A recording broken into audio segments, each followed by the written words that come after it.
The 21st century has seen such a huge boom in use of technology and the internet. Sites used for interaction with other people have popped up and have coined the term social media. Social media comes in many different forms and is very popular amongst people. The first social media platform, 6 Degrees, was created in 1997. Their website allowed users to create a profile and interact with other users via their computer. While this was the first social media platform, it wasn't until 1999 that blogging websites, such as Blogger, had become popular and eventually led to the online social platform that is still very rampant today. With its existence clocking in at an age of a little over 20 years old, it makes sense that many people of the millennial and Gen Z generations spent their childhood and formative years scrolling through YouTube,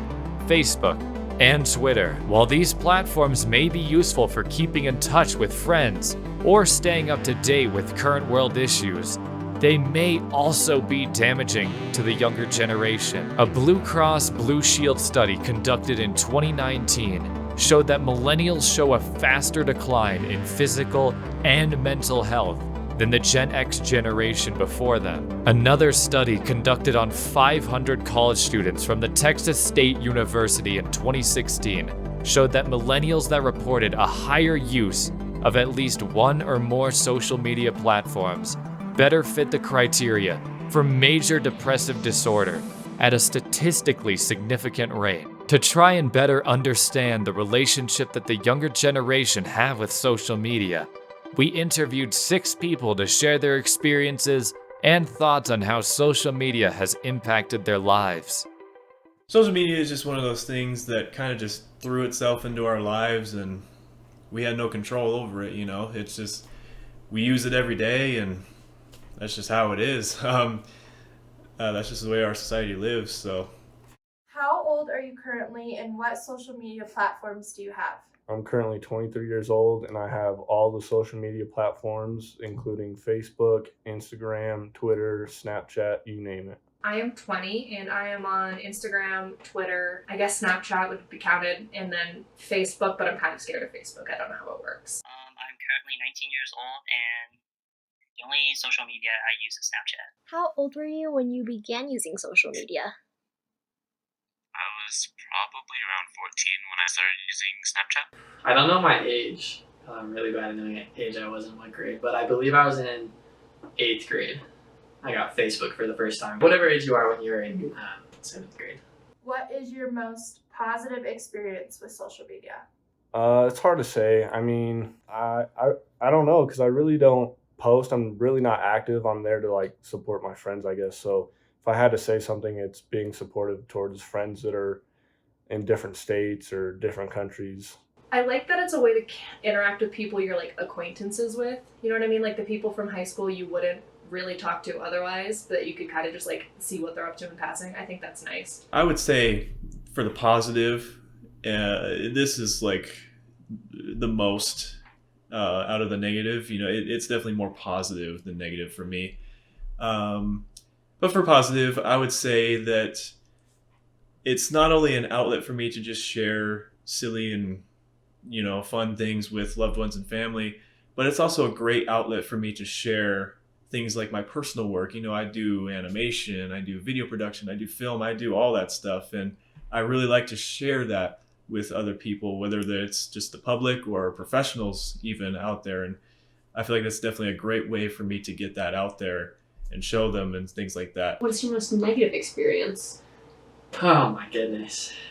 Every waking day. It's just the worst. The dramatic side that happens. One time I posted something cringy and I'll never be able to take it back. My most negative experience with social media would definitely have to be people trying to be who they're not and seeing it destroy who they really are in person, which really sucks to see, but it's just something that has taken over since social media has taken over. As far as negativity goes, for me, I typically just try and steer away from it as the best as I can.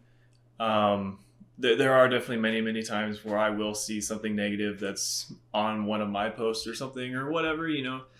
And I've gotten to the point where I just don't think about it and I just kind of ignore it because whatever, the whole point of it is to bring me down, whatever. I don't really care anymore.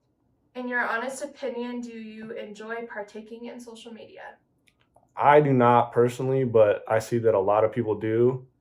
So I just hang around and I guess you could say lurk on all the different forms of social media. It can be stressful, especially with like a lot of political things, but it's also nice to see just like stupid memes or pictures of cats. I think that's nice. I wouldn't say I necessarily enjoy partaking in it because I feel like sometimes I engage in it when I don't really need to, just because I'm bored. So kind of 50-50.